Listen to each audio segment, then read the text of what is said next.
El palacio y la ciudad quedaron abandonados y pueblos de mucha actividad estarán vacíos. Los burros retozarán y las manadas pastarán en los fuertes abandonados y en las torres de vigilancia. Nota esto: un caos, desolación, un desorden, crisis. Pero después dice algo hermoso: hasta que al fin se derrame el Espíritu sobre nosotros desde el cielo. ¿Por qué no levantas tus dos manos y le dices: Espíritu Santo, derrámate sobre mi vida? Díselo una vez más con tus manos en alto y tus ojos cerrados. Dile: Espíritu Santo, derrámate con poder sobre mi vida. Y dice: el desierto se convertirá en un campo fértil y el campo fértil dará cosechas abundantes. Yo quisiera enseñarle a la iglesia lo que significa a través de la escritura y a nivel espiritual un manto. Porque en estos tiempos yo creo que Dios quiere poner su manto sobre nosotros. Una de las cosas que el diablo disfruta es cristianos ignorantes, porque el que ignora lo que está escrito desconoce aquellos beneficios, bendiciones a los que puede accesar. Y una de esas cosas es el manto de Dios. Algunas personas no disfrutan de un manto por ignorancia espiritual. Otras personas no disfrutan de un manto porque Dios les había colocado uno, pero ellos, o por el pecado, o por descuido, o por ego, o por los afanes de la vida, dejaron tirado su manto. Hay otros mantos que pertenecieron a grandes hombres de Dios que ya partieron a su presencia, pero que no han sido reclamados aquí en la tierra por ninguna persona. En segundo libro de Reyes, capítulo 2, verso 13 dice que alzó luego el manto de Elías que se le había caído y volvió y se paró a la orilla del Jordán. Eliseo conocía el poder, la bendición y la gracia que había en el manto que Dios le había dado al profeta Elías, que era su maestro. Y él lo anheló, lo deseó y lo conquistó.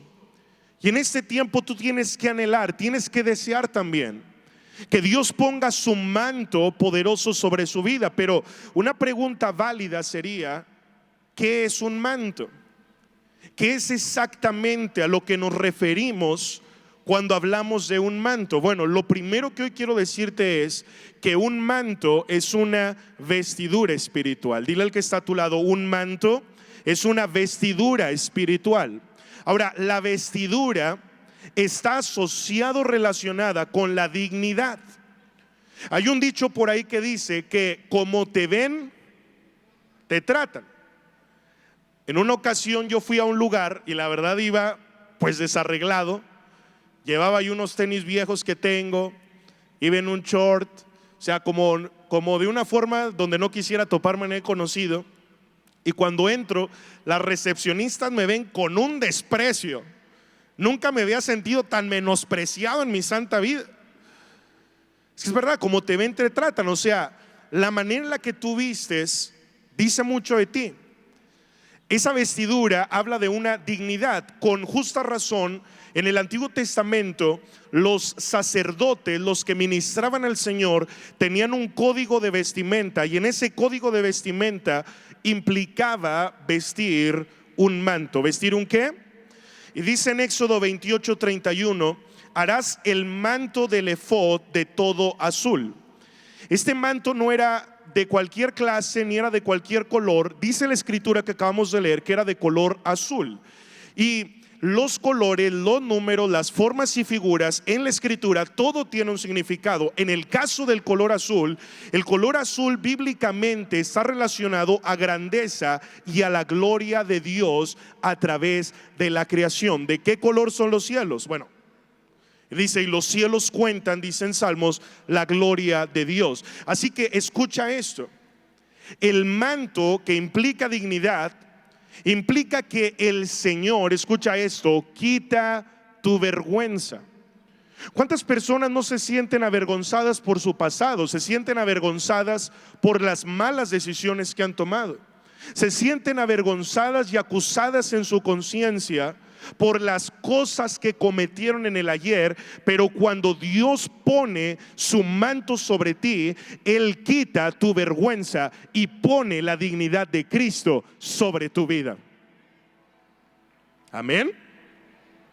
Entonces ya no estás desnudo, ya no debes vivir en vergüenza, porque ahora estás vestido como rey y sacerdote, con ese manto azul, o mejor dicho, con ese manto de grandeza y de gloria, para que cuando la gente te vea a ti, no te vean a ti, pero vean la gloria de Dios. ¿Qué es lo que vemos a través de estos testimonios? Estamos viendo la gloria de Dios. Y tú dices, ¿cómo se ve la gloria de Dios? La gloria de Dios se ve en una herida que cierra.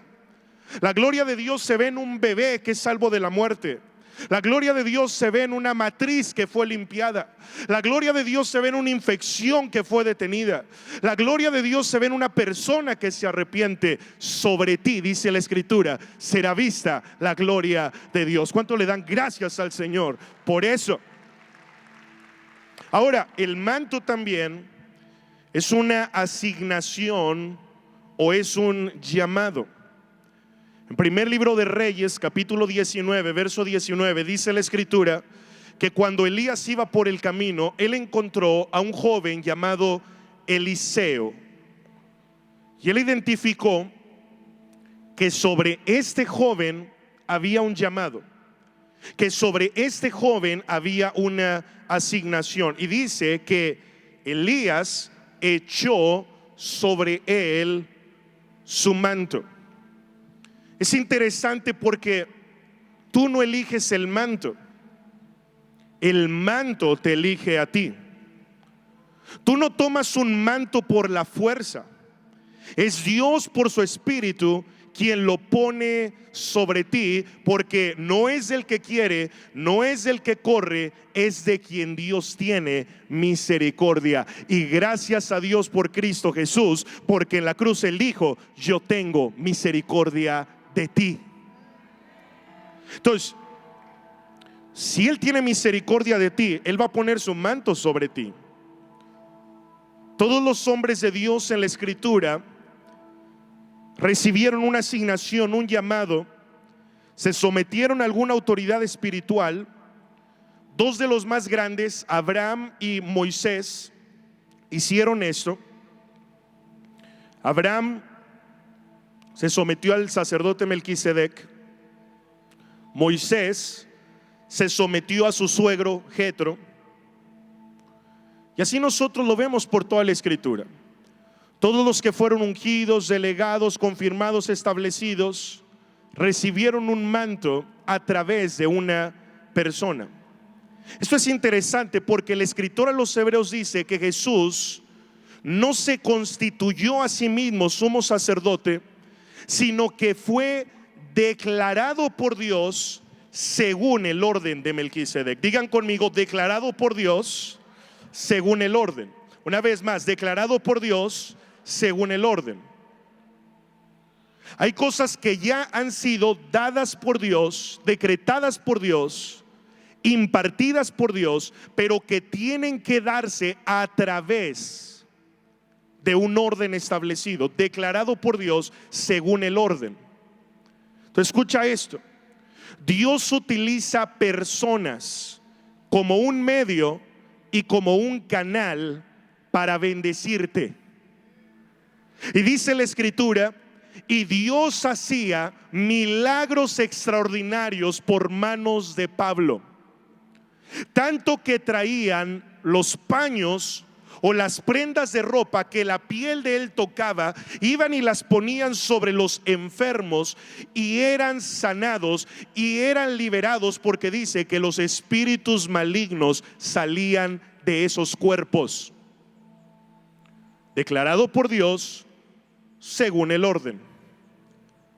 La sanidad no es a ver si Dios me la da, la sanidad Dios ya te la dio, porque por su llaga tú ya fuiste curado. Tu familiar enfermo ya es sano, ya es libre, ya es salvo. Pero se necesita, si él ya fue declarado por Dios, que ahora sea según el orden de Melquisedec. ¿Quién es Melquisedec? Él fue un sumo sacerdote.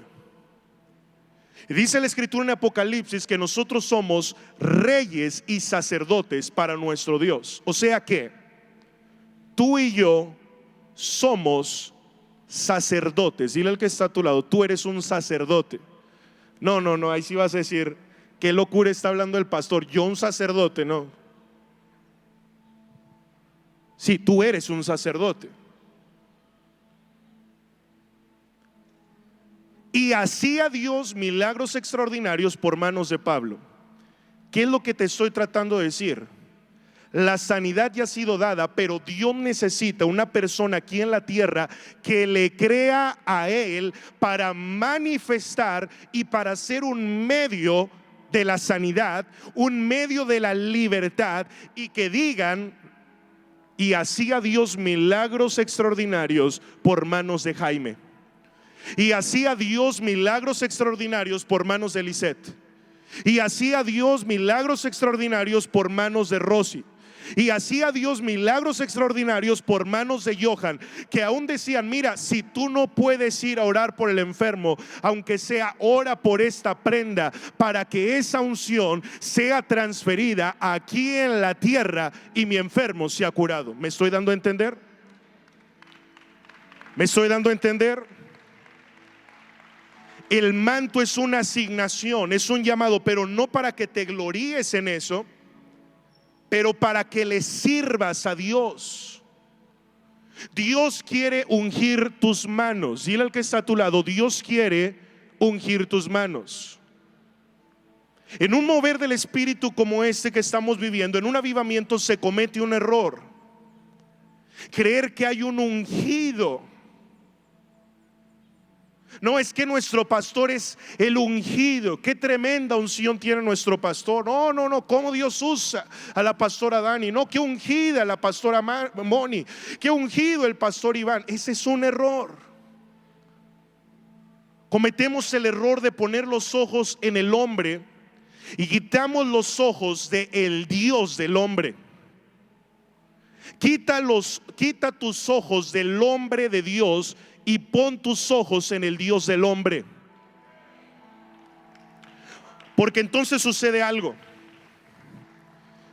Un amigo pastor me decía: es que lo peligroso de eso es que la gente empiece a idolatrar a los siervos de Dios. Le dije: sí, es verdad, eso es un peligro.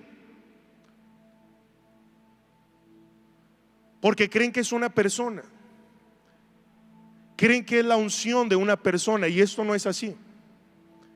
Creen que entonces, que para que Dios haga el milagro, uno como pastor tiene que ir. Y empezamos a actuar como si estuviéramos conforme a la ley y no en la gracia. Comenzamos a actuar como si Cristo estuviera todavía aquí en carne y hueso, y no como si Él hubiera enviado a su Espíritu Santo, que no está limitado por tiempo y por espacio. Y una de las cosas que me encanta de estos testimonios que acabamos de leer y de ver es que ninguno de ellos nosotros participamos físicamente, que fueron otras personas, otros creyentes orando por estas personas, y ellos recibieron su milagro. Porque no es el hombre de Dios, es el Dios del hombre.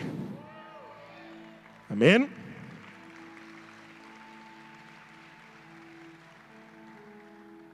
Levanta tu mano derecha y di conmigo, vas a decir tu nombre. Y hacía Dios milagros extraordinarios por manos de, y di tu nombre, por manos de Iván. Una vez más: y hacía Dios milagros extraordinarios por manos de Iván. Dile una vez más: y hacía, pero no digas mi nombre, di el tuyo. Y hacía Dios milagros extraordinarios por manos de, y hacía Dios milagros extraordinarios por manos de Julieta, de Rogelio, de Tere. Este avivamiento, escucha esto, este avivamiento se va a multiplicar, que ni este lugar será suficiente cuando entiendas que los milagros extraordinarios no solo Dios los quiere hacer a través de mi mano, pero Dios los quiere, los puede y los va a hacer también a través de tus manos.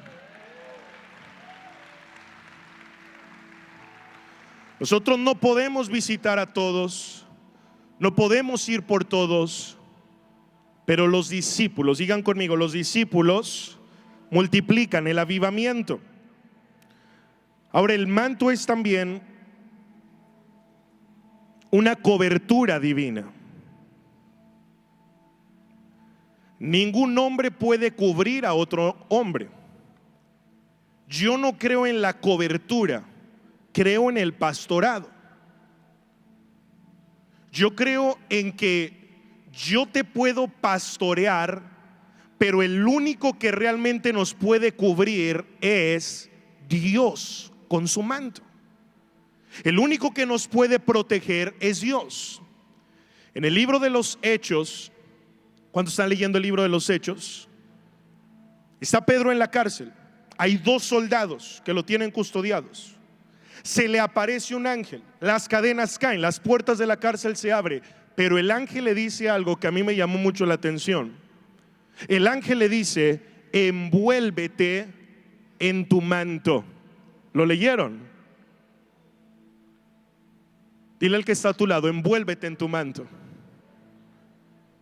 El Señor me dijo: mira, cuando venga el problema, cuando venga la adversidad, cuando venga la crisis, tú debes hacer una sola cosa: envuélvete en tu manto.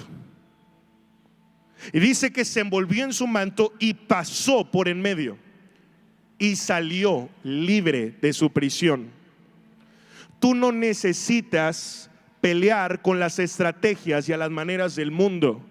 Lo único que tú tienes que hacer es: envuélvete en tu manto, deja que Dios pelee tus batallas, porque cuando te envuelves en tu manto, tú te vuelves imperceptible a Satanás y sus demonios. Cuando tú te envuelves en tu manto, tú te quedas libre y cubierto de ofensas, de ataques, de críticas, de murmuraciones, de problemas, de pleitos. Hoy hay alguien al que el Señor le está diciendo: deja de pelear, envuélvete en tu manto y cruza ese problema, sal del otro lado y sal más que vencedor en el nombre de Jesús. Dile al que está al otro lado: envuélvete en tu manto. No, deja de pelear y deja de responder, envuélvete en tu manto. Ese manto trae protección. Dice primer libro de Crónicas 16:22: no toquéis a mis ungidos, ni hagáis mal a mis profetas. ¿Cuántos creen que el Espíritu Santo está sobre ustedes, con ustedes y en ustedes? Entonces tú eres un ungido. Dile al que está a tu lado: mucho gusto, estás sentado al lado de un ungido de Dios.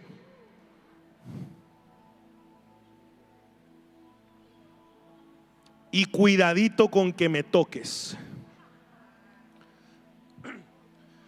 Cuidadito con que te metas conmigo, porque Él lo dijo: no toquéis a mis ungidos. El que te toca a ti es como si tocara a la niña del ojo de Dios. Yo no sé tú, pero si alguien hace llorar a uno de mis hijos, a Ivancito o a David, se las va a ver conmigo. Y hay de aquel que hace llorar a uno de los hijos del Dios de los cielos, porque su padre no tardará en responder.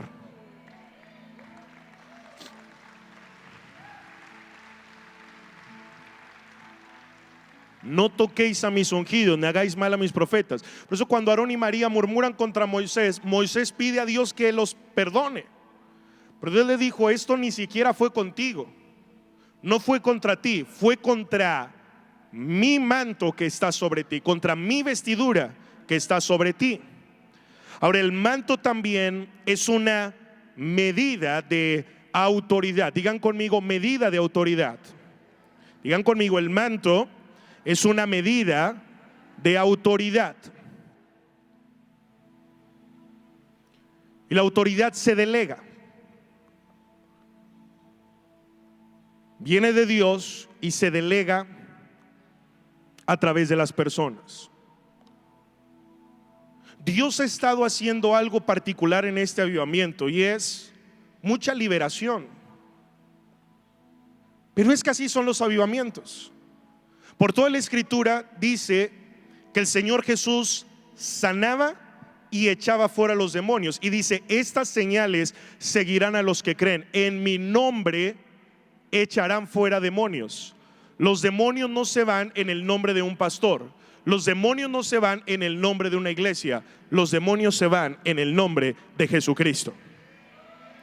Entonces, cuando entramos a esa dimensión espiritual, hay algo que sucede.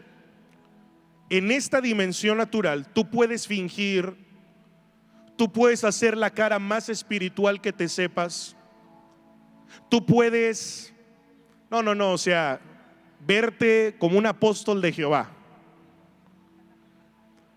Pero cuando tú entras al mundo espiritual, en el mundo espiritual tú eres lo que eres.